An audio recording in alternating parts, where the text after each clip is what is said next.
உத்தமபாண்டியன் குலமா நகரில் ஊருக்கு தெற்கே சாலைக்கு வேல்புறத்தில் திருக்கோவில் ஒன்று எழுந்தருளி இருக்கின்ற எங்கள் ஆண்டவன் அருள் தரும் அரசடி சுடலை மாட சுவாமி, ஆண்டவன் மாயாண்டி மாசுடலை ஆறுமுக மங்கலத்தான் அருள் தரும் அரசடி சுடலை மாட சுவாமி திருக்கோவில் ஆலய திருவிழாவை முன்னிட்டு, இப்பெரும் உடை விழாவை முன்னிட்டு இத்திருக்கோயிலுக்கு பாத்தியப்பட்ட தேவாதி தேவர்குலத்திலே கோவில் பூசாரி உயர்திரு ஆர் சின்னத்துறை குடும்பத்தார்கள் சார்பாகவும் மற்றும் பக்த கோடி பெருமக்களுடைய உறுதுணையோடும் இந்த ஆண்டவன் அருள் தரும் ஆறுமுக மங்கலத்தான் அரசடி சுடலைமாட சுவாமி, பேச்சி பிரம்மசக்தி முண்ட சுவாமி, அனைத்து தேவதைக்கும் அதிபதியான ஐயா ஆண்டவன் ஐக்கோற்று மகாராஜா அருள் தரும் அரசடி சுடலைமாட சுவாமி திருக்கோவிலுக்கு பக்த கோடி மக்களால்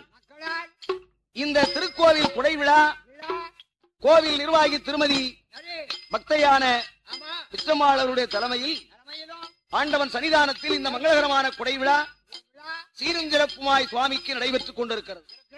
உத்தமபாண்டியங்குளம் ஆனகையிலே ஆலயம் கொண்டு அருள்பாலிக்கும் ஆண்டவன் ஆறுமுக மங்கலத்தான் எங்கள் அதிபதியான அரசடி சுடலைமாட சுவாமி, வேம்படி சுடலைமாட சுவாமி என்று 1008 நாமங்களை கொண்ட ஆண்டவன் அருள் தரும் அரசடி சுடலை மாடசுவாமி திரு ஆலய திருவிழாவை முன்னிட்டு ஆண்டவன் சன்னிதானத்தில் இங்கே வந்த சபையோர்கெல்லாம் சபையோர்கெல்லாம் இதை நான் வந்தனங்கள் செய்தோம் ஐயா, இங்கே கூடியிருக்கும் சபையோர்கெல்லாம் இனி வந்து கூட போகும் பெரியோர்கெல்லாம் கூட போகும் நாங்கள் கோடி கோடி சரணம் செய்தோம்.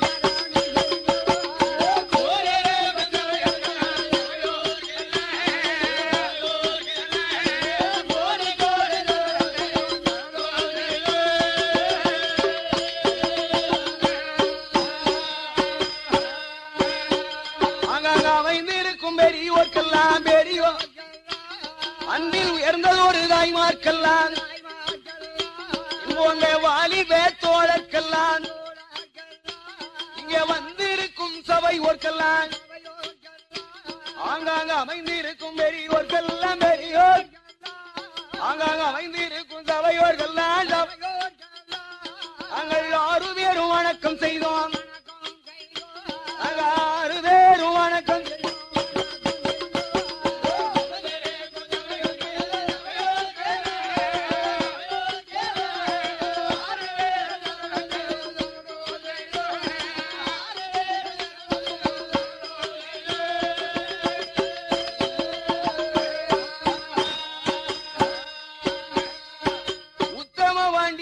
மாநகரில் ஊருக்கு இதற்கே திருக்கோவில் ஒன்று இழந்தருள்ள கண்கண்ட தெய்வம், கலியுக தெய்வம், பேசும் தெய்வமான எங்கள் ஆண்டவன் அருள் தரும் வேம்படி அரசடி ஆறுமுக மங்கலத்தான் சுடலைமாட சுவாமி திருக்கோவில் குடைவிழாவை முன்னிட்டு இத்திருக்கோவில் குடைவிழாவை முன்னின்று நடத்தி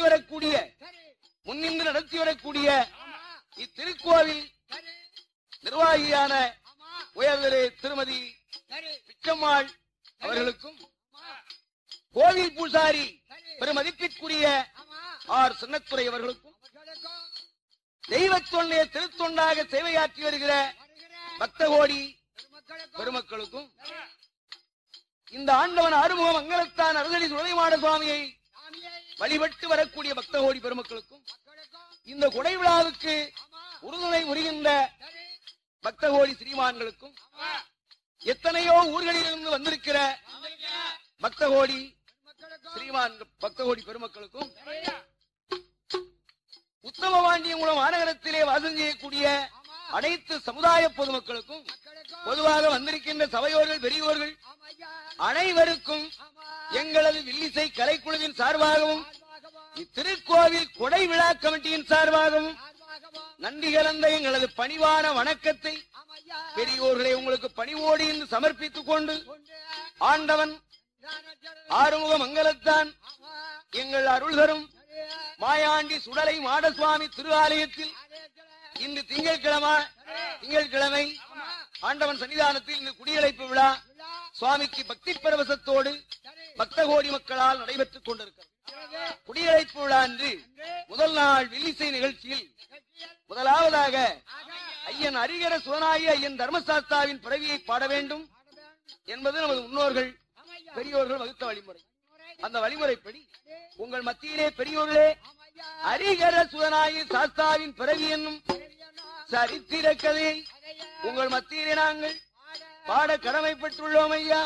சிறுவன் பாடுகின்ற கதையாக பாட போகும் கதைதனில் கதையில் குற்றாயிருந்த கவியில் குற்றாயிருந்த பாடல் குற்றாயிருந்த அதில் தாழ குற்றாயிருந்த இலக்கிய இலக்கண குற்றம் இருந்த நான் அறிந்து பிள்ளை பாடின் யான் அறியாமல் பாடின் தெரிந்து பிள்ளை பாடினாலும் யான் தெரியாமல் பாடின் முன்சொல் பின்னைய வந்து பின்சொல் முன்னைய வந்து 6 பிள்ளையின் ஒரு என்னை பெற்றெடுத்த தாய்மாரே 6 பிள்ளையின் ஒரு அமைந்த சபை ஓர்களே பொறுத்தருள்வீர்.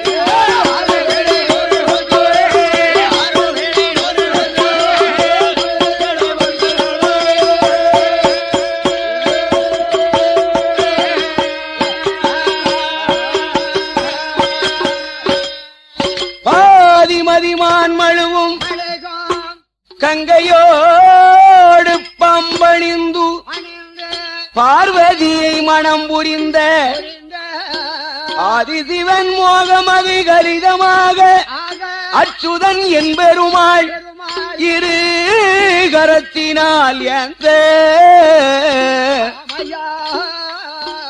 அச்சுதன் என்பெருமாள் இருகரத்தினால் எந்த தோளினில் பூநூல் இலங்க தோளினில் பூநூல் இலங்க 5 மைந்தர்கள் மேதினியில் இங்கே வந்து ஐயனாராக வந்து பிறந்த ஐயன் ஐயனாராக வந்து பிறந்த விபரமதை இனி நான் விரித்து சொல்வேன்.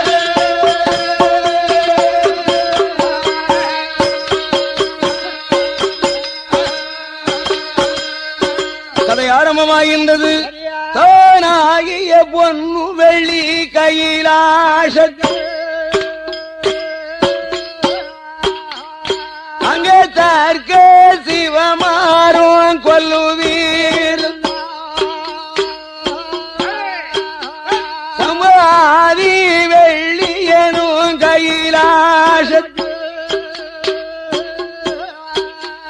அங்கே அரணோடு பார்வதியாள் கொல்லுவீர்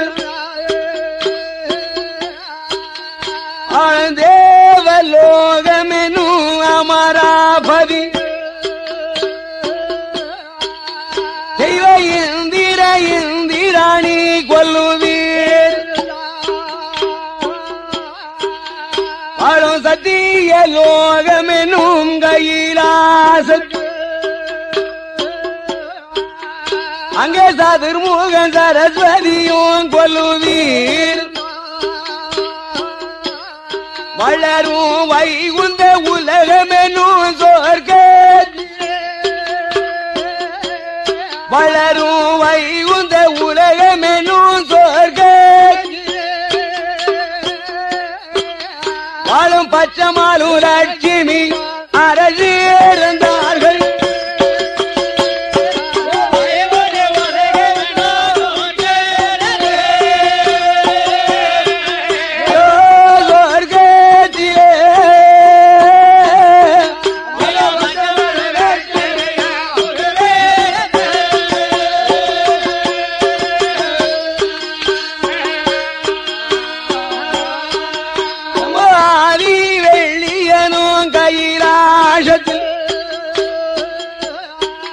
அங்கே அரணோடு பார்வதியாள் கொல்லுவீர்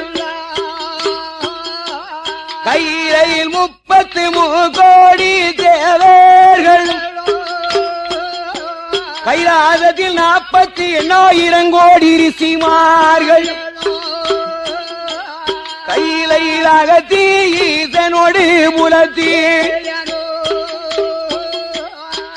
அங்கே அழகு கலை கோட்டு மாமூன் கையிலை நந்தி படைகளோடு பூதகள் கைலாசத்தில் நந்தி படைகளோடு பூத கைலாசத்தில் 4 லட்சம் கோடியை பாய்படை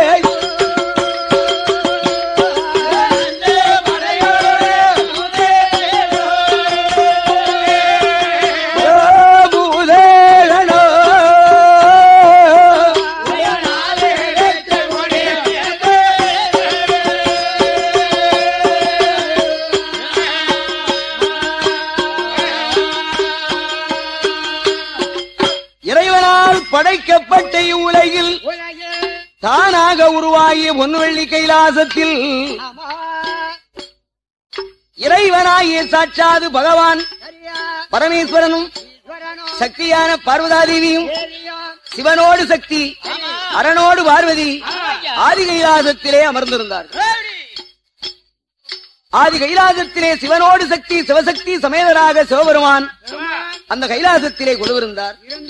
இப்படி கொலுவிருக்கின்ற கைலாசபதியான கடவுளுக்கு கைலாசத்திலே தினந்தோறும் ஆண்டவன் பகவானுக்கு 6 கால சிவ பூஜை நடைபெறும். இந்த 6 கால பூஜையை அரணார் பகவானுக்கு அந்த கைலாசத்திலே செய்கின்றது யார்? எவரேனும் அடியவர்கள் பக்தர்கள் யாரும் அங்கு இருந்தார்களா? யாரெல்லாம் இருந்தார்கள்? 33 கோடி தேவாதி தேவர்களாகிய அமரர்களும் 48,000 கோடி சீமார்களும் கெம்புருடர் கிண்ணறிநாதர் கருடகாந்த ரூபர் சித்த வித்தியாதரர் கந்தர்வர் வெஞ்சையர் என்று சொல்லப்பட்ட தெய்வகணங்களான அடியவர்கள் எல்லாம் திருக்கைலாசத்திலே இறைவனுடைய பக்தர்களாக விற்றிருந்தார். இவர்கள் மட்டும்தானா? அந்த கைலாசத்திலே இன்னும் யார் யாரெல்லாம் இருந்தார்கள் தெரியுமா? ஆதி கைலாசத்தில் அமர தேவம் முனிவர்களும்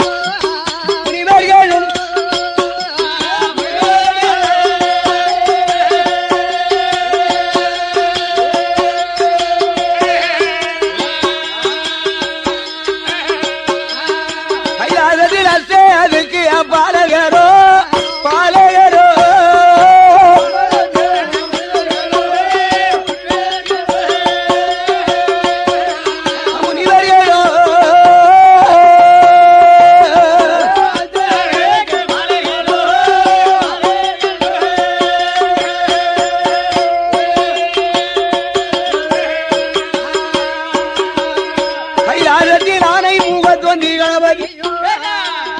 அங்கே 6 முகத்தோடு வியாழவன் கையிலையில் சுடரொளி சாமிதான் என்ன அறவேணும்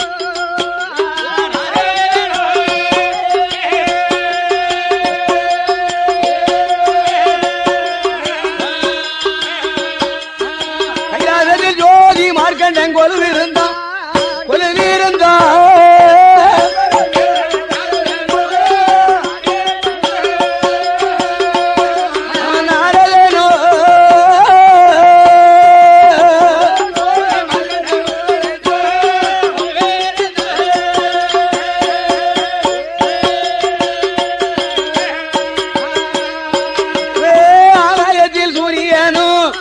கடலுக்குள்ளே சந்திரன் ஆகாயவாணி ஆகாய கங்காதேவி கொலுவிருந்தாள்.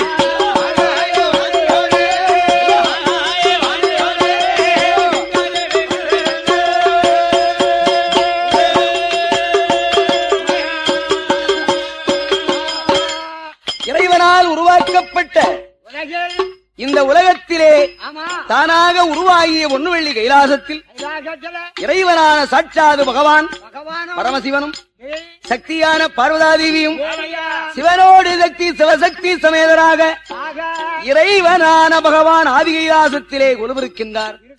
இப்படி ஒலுவிருக்கின்ற கைலாசபதியான கடவுளான ஈசனுக்கு கைலாசத்திலே வாழக்கூடிய அமர தேவ முனிவர்களான அடியவர்களான பக்தர்கள் எல்லாம் ஆண்டவனாகிய தில்லை தாண்டவனுக்கு தினந்தோறும் 6 கால பூஜை பாலாலும் பன்னீராலும் பஞ்சாமிர்தத்தாலும் தேனாலும் திரவியத்தாலும் திருநீற்றாலும் எண்ணெயாலும் இளநீராலும் நெய்யாலு நிமலனாகிய கடவுளுக்கு தினந்தோறும் 6 கால அபிஷேக ஆராதனை என்று சொல்லப்பட்ட சிவபூஜைதனை ஆண்டவன் பகவானுக்கு அனுதினமும் நடத்தி இறைவனானமை பொருளை பக்தர்கள் எல்லாம் எக்காலமும் வழிபட்டு வருகிறார்.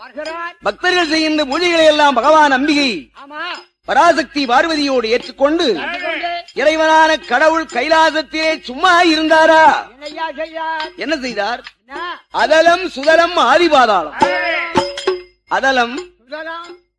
அதலம் சுதலம் ஆதி பாதாளம் என்று சொல்லப்பட்ட 3 உலகை படைத்து இந்த 3 உலகத்திலும் அதலமாகிய மேலோகத்தில் ஈசன் திருமூர்த்திகளை தெய்வகணங்களையும் படைத்து வாழ வைத்தார். சுதலமாகிய நாம் இருக்கின்ற இந்த பூலோகத்தில் 6 அறிவு கொண்ட மனிதர்களையும் இன்னும் பல அநேக கோடி ஜீவராசிகளையும் இறைவன் படைத்து இந்த சுதலமாகிய பூலோகத்திலே வாழ வைத்தார். இறைவனால் உருவாக்கப்பட்ட 3வது உலகம் ஆதிபாதாள உலகம். இந்த ஆதிபாதாள உலகில் கடவுள் யாரை படைத்து வாழ வைத்திருந்தார்? அசுரர்கள் என்ற ராட்சதர்களை படைத்து அவர்களை பகவான் அந்த ஆதி பாதாள உலகத்திலே வாழ வைத்திருந்தார். அசுரர்கள், ராட்சதர்கள், அரக்கர்கள் என்று சொல்லப்பட்ட மூர்க்க குணம் கொண்ட அசுரர்களை இறைவன் ஆதிபாதாள உலகிலே வாழ வைத்திருந்தாராம். இந்த ஆதிபாதாள உலகத்திலே வாழ்ந்து வரக்கூடிய அசுரர்களுக்கெல்லாம் அரசனாய் விளங்கப்பட்டவர் ரிஷிமுகாவணன். இவனுடைய மனைவி ரத்தக்கன்னி. இந்த ரிஷிமுகாவணன் ரத்தக்கன்னி தம்பதியர்கள் அசுர குலத்துக்கெல்லாம் தலைவனாக பொறுப்பேற்று ஆதிபாதாள உலகம் மதயம் அவர்கள் பவுசோடு ஆண்டு வாரம் ரிஷிமுகாவருணன் கண்ணீரையோர் அவர்கள் பற்றாவும் மனைவியுமா பற்றாவும் மனைவியுமா அதிபாதாளத்தை ஆண்டு வாரார். அதிபாதாளத்தை ஆண்டு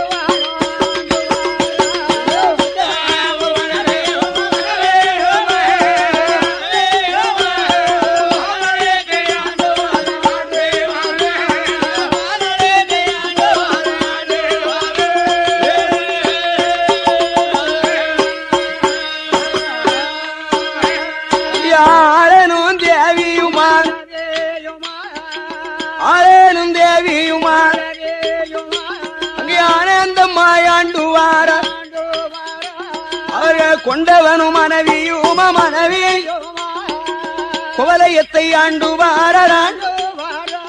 அவர்கள் கணவனும் மனைவியுமா மனைவி கணவனும் மனைவியுமா மனைவி கலந்து கூடி ஆண்டு வாரார். பாதாளத்தை கலந்து கூடி ஆண்டு வா.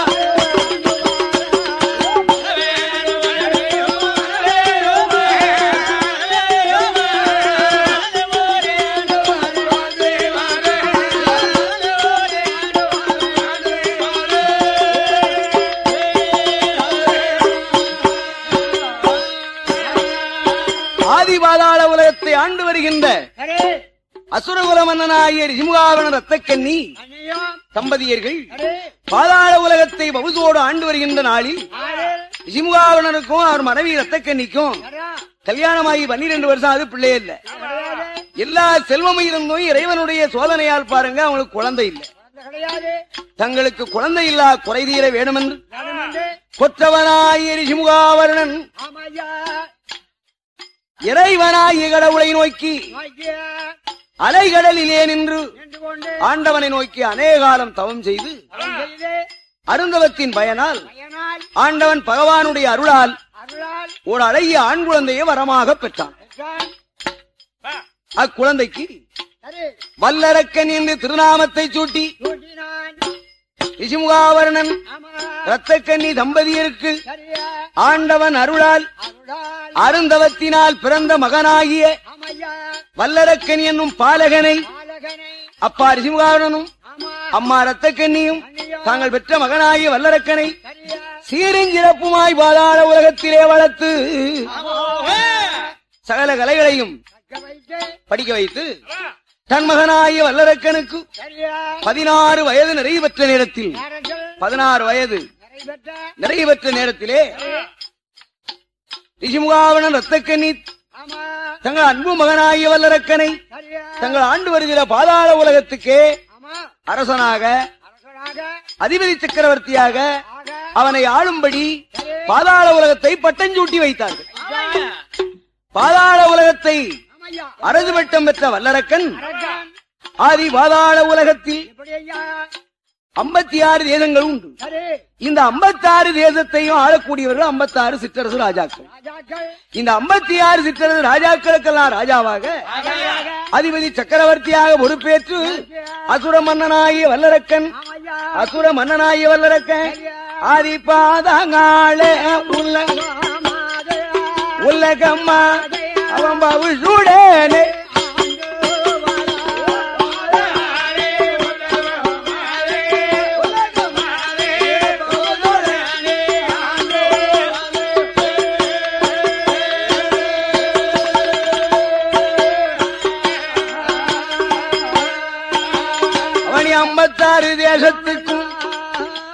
அவனி 56 தேசத்துக்கும் அதிபதி சக்கரவர்த்தியாயாண்டுவா வாசம் புகழ் சூடும் உலகம் வல்லரக்க வரிசையுடன் ஆண்டுவா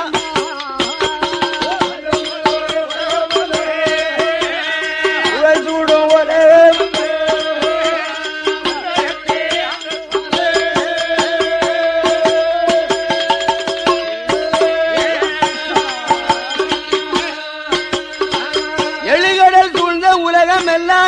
சக்கரவர்த்தியான வல்லரக்கன் எழுகடல் சூழ்ந்த உலகத்தை எல்லாம் ஏக சக்கரவர்த்தியாக ஆண்டு வருகிறார்.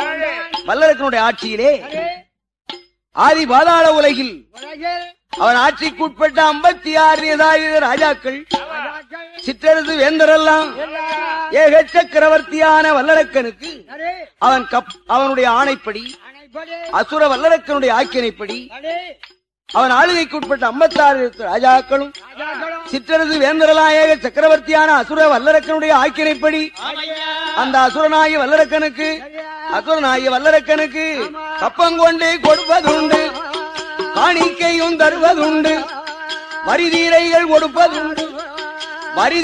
கொடுப்பதுண்டு, வரிசையுடன் தொழுவதுண்டு. அசுர மன்ன அரக்கனுக்கு இருசால் கொண்டே கொடுப்பதுண்டு, ஐயா கொடுப்பது.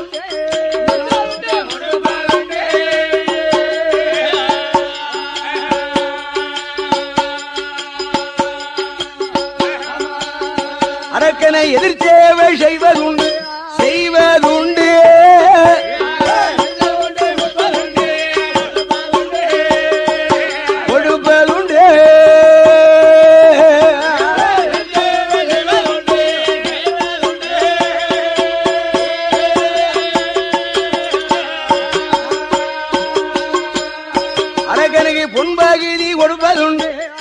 பகுதி பணம் கொடுப்பதுண்டு.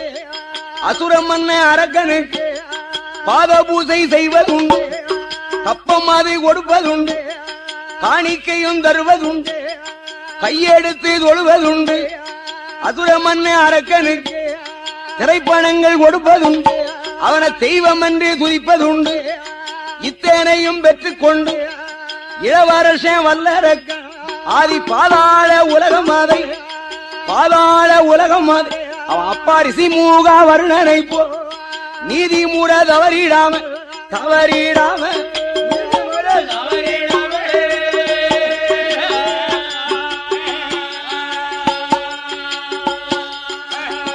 உலகத்தை நேர்மையோடு ஆண்டு வாரான்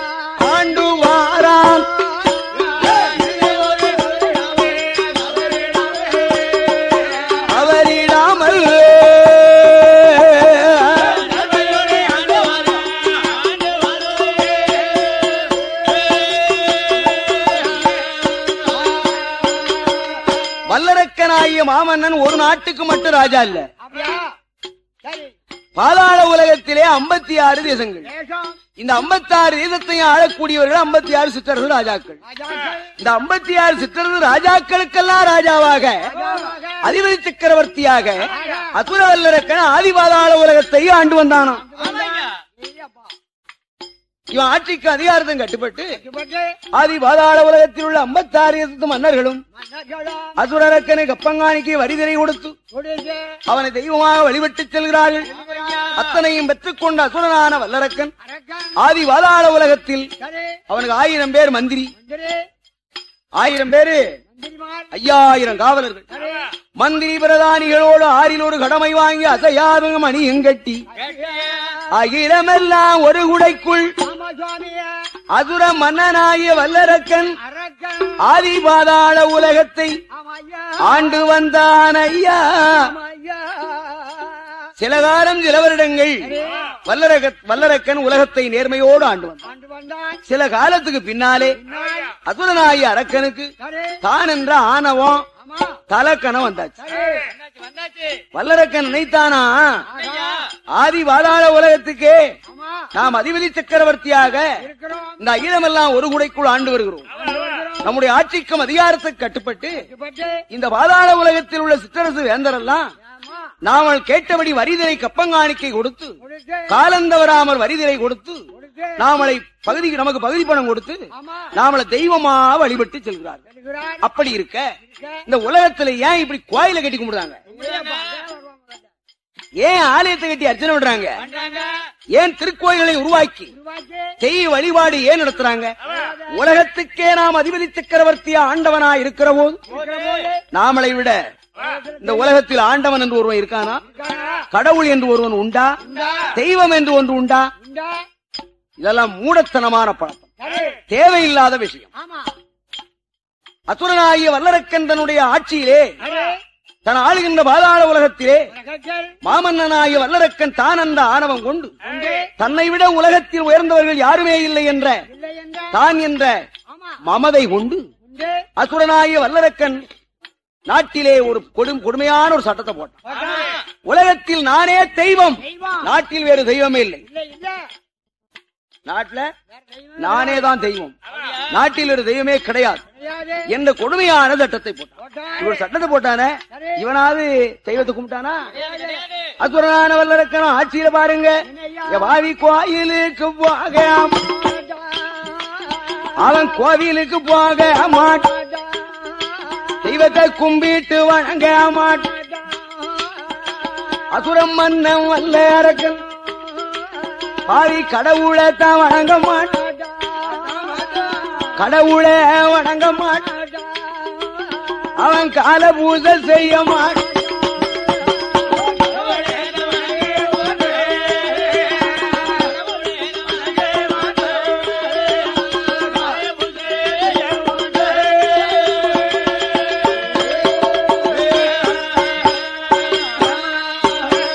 பாவி பகவான வணங்க மாட்டான், பகவான வணங்க மாட்டான், அவனை பாத பூசை செய்ய மாட்டான், ஆண்டவனை துதிக்க மாட்டான், அரண் பூசை செய்ய மாட்டான்.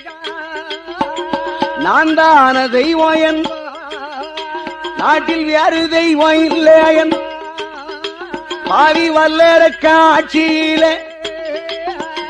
கடவுள் என்று சொன்ன வேலை வல்லரக்கன் கண்டானான கழுத்தை எட்டி பிடிப்பான். ஏ கடவுள் என்று சொன்னாயோ, நீ கடவுளைத்தான் எங்க கண்ட? எங்க கண்ட எங்க பார்த்தது? இந்த கடவுள் என்று சொன்னவனை வல்லரக்கன் கண்டத்தோட வெட்டும். பாவி பகவான் என்று சொன்னவன், பகவான் என்று சொன்னவனை அரக்கன் பழி மோசம் செய்வான்.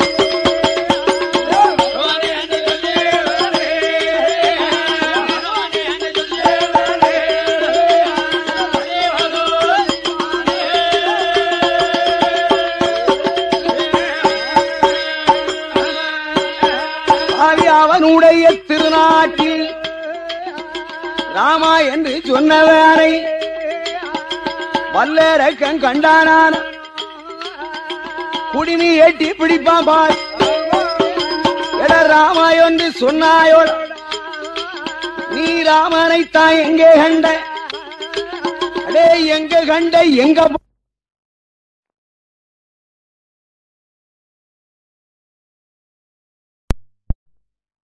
அறுப்பான்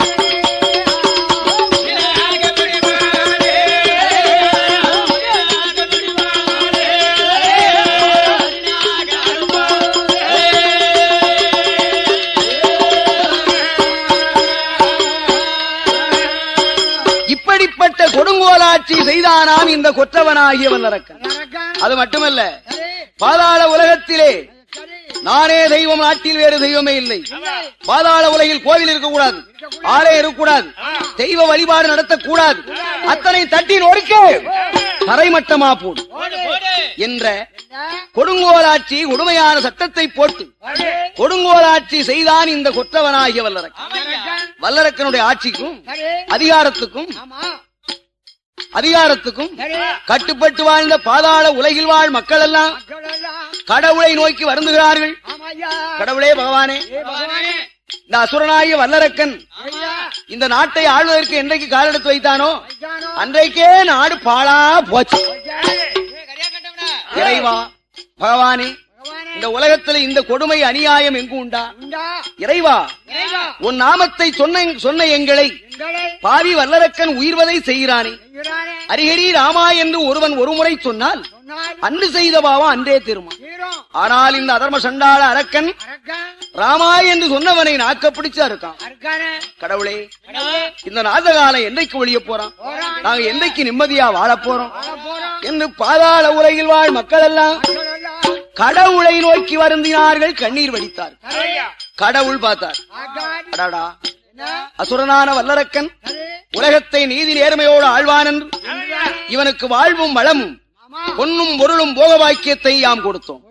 பாவிக்கு அதனை வயிற்று வாழ தெரியாம போயிட்ட, வயிற்று வாழ தெரியாம போயிட்ட.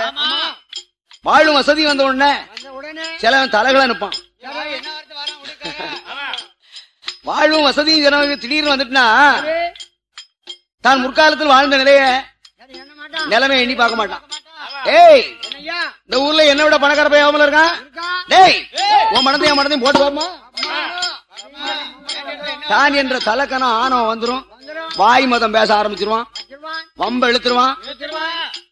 தன்னை விட உலகத்தில் உயர்ந்தவன் யாருமே இல்லை என்ற தான் அந்த ஆணவம் கொண்டு தலகால் புரியாம நடக்க ஆரம்பிச்சிருவான்.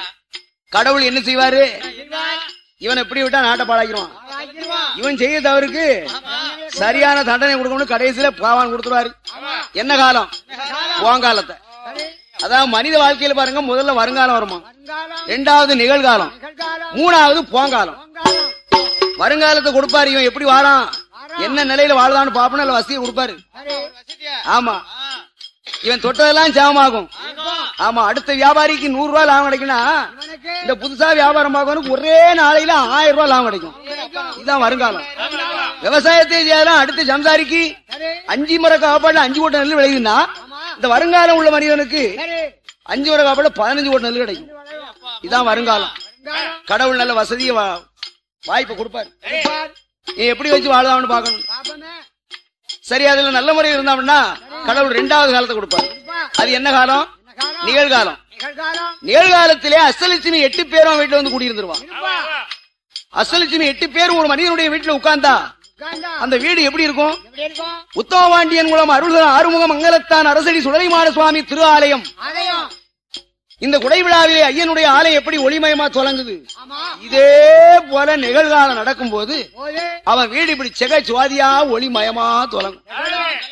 ஐயா சொன்னா சரிதான், அண்ணா சொன்னா சரிதான் என்று மதியாதவர்களெல்லாம் மதித்து அவனை நாடி வருவார்கள். 10 ரூபாய்க்கு நம்ம கூட 10,000 ரூபாய் தூக்கி கொண்டு கொடுப்பான். அண்ணாச்சி வச்சுக்காங்க, 10 நாள் கழிச்சு வாங்கிடுதான். இது நிகழ்காலத்தில் நடைபெறக்கூடிய ஒரு நிலை. இப்படி வசதியும் வாய்ப்பும் நிகழ்காலத்தில் ஏற்படும் போது சில மனிதன் தான் முன்னே வாழ்ந்த நிலையை எண்ணி நீதி நேர்மையோட கடவுளுக்கு பயந்து வாழ்ந்து காட்டுவான். சிலவனுக்கு வாழ்க்கை வசதி வந்துட்டு அற்பக்கார பயிலுக்கு வாழ்க்கை வந்துட்டுனா அப்பமே கூட கொடுப்பான். என்ன விட பணக்கார இருக்கான் என் வாய் மதம் பேச ஆரம்பிச்சு செய்யத்தகாத பாவச் செயல்களெல்லாம் செய்ய முற்படுவான். கடவுளுக்கு பொறுக்காது, அடுத்துதான் கொடுப்பாருயா. என்ன காலம்? 3வது காலம் போங்காலம். அதுபோல அரக்கனுக்கு அவன் வாழ்க்கையில பாருங்க வருங்காலம் வந்துதையா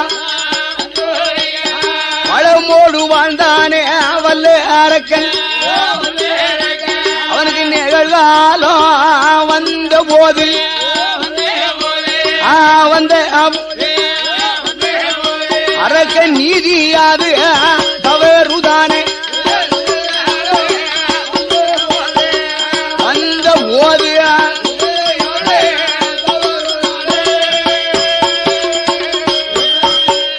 அது நீதியாது தவறுதானே உலகத்தில் நேர்ம தப்பி அவன் ஆளுகின்றான் மனுநீதி தவறுதான் மண்டலத்தை ஆளுதான் தர்ம நீதி அது தவறுதானே வல்ல அரக்க காரணிய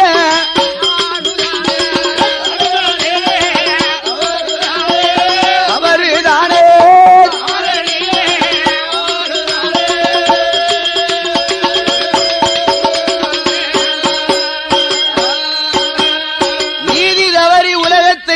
போது கடவுளான பகவான் பார்த்தார். 3வது காலம் போங்காலத்தை கொடுக்க போறார். அசுரனாகி வல்லரக்கன் பாதாள உலகத்தை ஆண்டு வருங்காலத்தில் நீதி தவறிட்டான். பகவான் பார்த்தார், இவன் இப்படி விட்டா இவன் நாட்டப்பாடாகிடுவான். இவன் செய்த தவறுக்கு தக்க தண்டனை கொடுக்கணும். என்ன செய்யலாம்? இந்த உலகம் எல்லாம் செழிப்புற்று உலகத்தின் ஜீவராசிகள் எல்லாம் உன்னதமாக வாழ வேண்டுமானால் இந்த உலகத்துக்கு என்ன தேவை? மழை. மாறி என்ற மழை பொழிந்தால் தான் மண்டலம் செழிக்கும். மண்டலத்தில் உள்ள உயிரினங்கள் எல்லாம் வாழ முடியும். எல்லாத்துக்கும் மூல காரணம் மழை. மழையை கட் பண்ணிட்டா எல்லாமே சரியா வந்து என்று கடவுளான ஈசன் வர்ண பகவானை அழைத்தா தென்திசைக்கு போடான். வர்ணம்னா யாரு? மாறி என்ற மலைக்கு அதிபதியானவன் வர்ண பகவான். கடவுள் ஆணைப்படி வர்ண பகவான் தெக்க போயிட்டான். வல்லரக்க நாட்டை விட்டு தெக்க எங்க? தென்கடலுக்கு அப்பால ஆஸ்திரேலியா கண்டத்துக்கு அந்த பக்கம் போயிட்டான். வல்லரக்கன் ஆளுகின்ற பாதாள உலகத்தில் ஒத்த சொட்டு மழை இல்லை. ஏன் மழை இல்லைன்னா மழை பொய்கிறதே 3 பேருக்கா தான். வேதம் ஓதிய வேதியர்க்கு ஒரு மழை, நீதி மன்னன் நெறியனுக்கு ஒரு மழை, மாதர் கற்புடைய மங்கையர்க்கு ஒரு மழை, மாதம் 3 மழை என பெய்யுமே பெய்யுமே பெய்யுமே.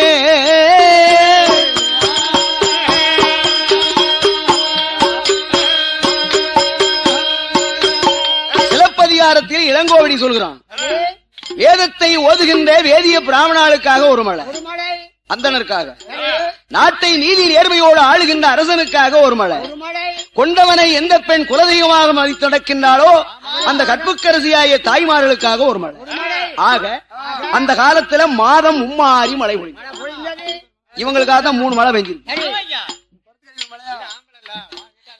நாட்டை ஆளக்கூடிய வல்லரக்கன் ஒரு அரசன். அரசன் நீதி தவறிட்டான், ஒரு மழை காட்டு. அரசனே நீதி தவறும் போது அந்தணர்கள் வேதியர்கள் நேர்மையோடு இருப்பாங்களா? திருச்செந்தூர் கோயில அரசனைக்கு டிக்கெட் எடுத்து போறோம், போகிற வழியிலே கொண்டவே பூசப்பட்டியை புடுங்குதாரு. ஏன்? நாங்க போய் அங்க போய் உடைக்க போறோம், நீங்க எல்லாம் ஒண்ணு அங்க உடைக்க முடியாது, நாங்க தான் உடைச்சு தரணும். சரி தாங்க சாமி, வாங்கியாச்சு, தேங்காய் பழத்தை கொடுத்தாச்சு, ஒரு 10 ரூபா கொடுவே. அங்க டிக்கெட் எடுத்தாச்ச அரசன், அது அங்க, இது இங்க. அதுவும் ஒரு சாதாரண 10 ரூபா, ஒரு ஏமாளி கோமாளி பண்ணா 50 100 முடிக்குவான். பகல் கொள்ள அங்க நடக்கு. நீ அந்தணர்கள் நீதி தவறிட்டாங்க. 2வது மலையும் காட்டி சுவாலி முடிஞ்சு. அரச நீதி தவறுனா அந்தணர்கள் பிராமணாட்கள் நீதி தவறினார்கள். கற்புக்குழ அரசியான தாய்மார்களும் படிதாண்ட ஆரம்பிச்சிட்டாங்க. 3வது மலையும் காட்டு. வல்லரக்கனாகிய அரசனே நீதி தவறும் போது அந்த நாட்டுல மற்றவங்க நேர்மையோடு இருப்பாங்களா? யாவரும் நீதி தவறினார்கள். மாதம் மும்மாறி பெய்த மழை 3 மழையும் மண்ணா போச்சு. வல்லரக்க நாட்டிலே ஒத்த சொட்டு மழை இல்ல. அசுர அரக்க நீதி தவறி உலகத்தை ஆண்டதினாலே அவன் ஆளுகின்ற பாதாள உலகத்தில் 12 வருட காலம் பாரில் மழை வெய்யலையே, பாரில் மழை வெய்யா. பாதாள உலகம் எல்லாம் பஞ்சமான பஞ்சம், பஞ்சமான பஞ்சம், பாதாளத்தில் பார பஞ்சம்.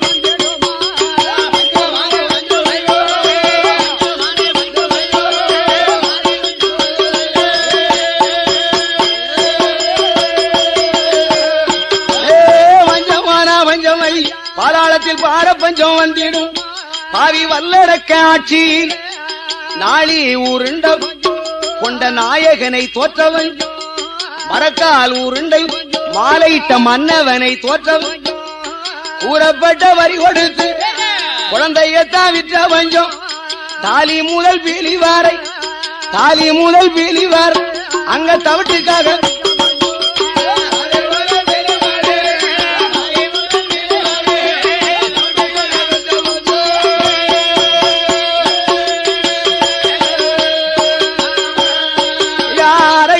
பிடுங்கி உண்டு மக்கள் அறவயிறு வளர்த்த பஞ்சம்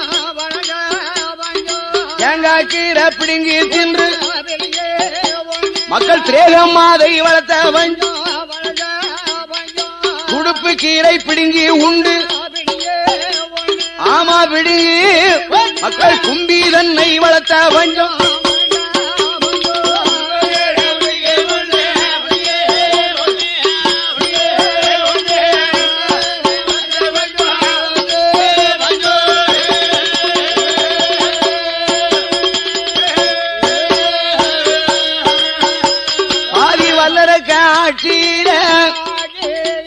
அந்த பாதாள உலகத்தில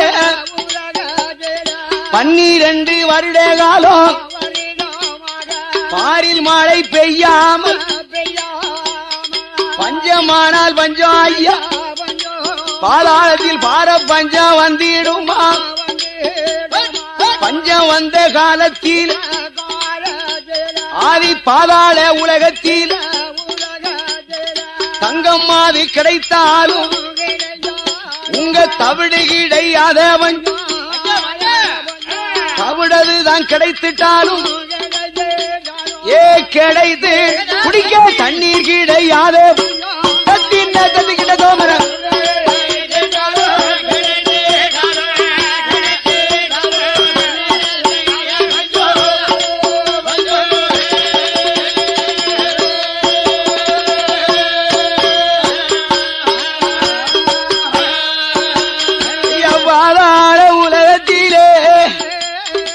பஞ்சமானால் பஞ்சம் பாதாள உலகத்தில் பார பஞ்சம் வந்த போது 12 வருடமாக பாரில் உள்ள சிற்றரசர்கள் சக்கரவர்த்தியான அசுர அரக்கனுக்கு வருஷா வருஷம் காலம் தவறாம கப்பம் காணிக்கை வரிதரை கொடுப்பாங்கல்ல இந்த 56 ராஜாக்களும் அதிபதி சக்கரவர்த்தியான அசுர அரக்கனுக்கு பஞ்சத்தின் காரணத்தினால் பாராளும் அரக்கனுக்கு பகுதி பணம் கட்டல வரிதிரை கொடுக்கல கப்பங்காணிக்கை கொடுக்கல வல்லரக்கனுடைய அரண்மனை களஞ்சியத்தில் இருந்த காசு பணம் அத்தனையும் காலியா போச்சு வருமானம் இருந்தா தானே இருக்க பொருள் குறையாம இருக்கும் வருமானம் இல்லைன்னா கோடி திரவியத்தை வீட்டுல குவிச்சு வச்சுக்கிட்டு வீட்டுல உட்கார்ந்துகிட்டே இருந்து சாப்பிட்டுக்கிட்டே இருந்தோமானால் கூடையாச்சும் குறைஞ்சுதான் அள்ள குறையத்தான் அதுபோல வல்லரக்கனுடைய அரண்மனை களஞ்சியத்தில் வருமானம் இல்லாத காரணத்தினால் அவன் தேடி வைத்திருந்த திரவியம் அத்தனையும்